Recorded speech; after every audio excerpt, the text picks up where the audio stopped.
boss, mga lodi, ang atong recipe karon is ceviche. Gutom ang atong gamiton mga boss kay nakapalit na taglamas nga gutom. Kung ato ang mga lamas, simple ra kay papalay naman nato ang kumagis pagluto. O na ay kaning sili nga kagoko, ahos, luya o kaning sibuyas, bombay, boss. Of course, nga nato og sugar, tamis o kaning cornstarch o malapot o ang ato ang kaning ketchup, boss.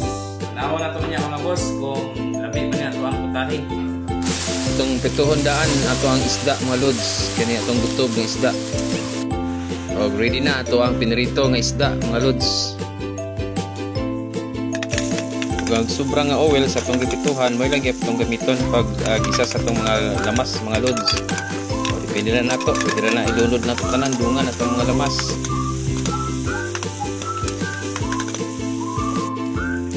Kung luto na ito ang mga lamas mga boss, pwede na ito mag-add og tubig. Duha ka baso lang, pwede na kayo na. Then, timplahan na ito, gamay nga tuyos para papula-pula no, sa ito ang sauce. O gamay nga salt, depende sa imong taste. Then, mag-add na ito og sugar.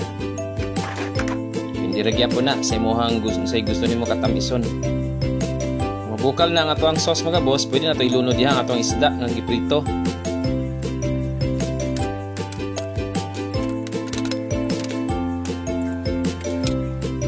Ug ato lang i-add mga boss ang ketchup ug nag-add ay tagamay nga vinegar diha mga boss para magawas ang katamis niya mga boss.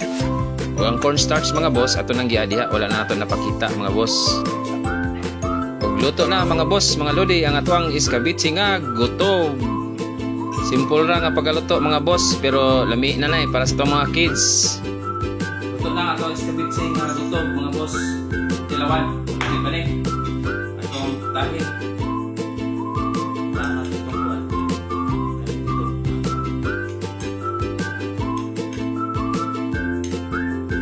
Sabaw.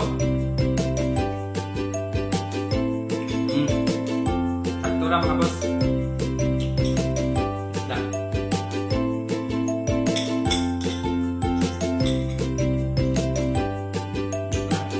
Goods mga boss.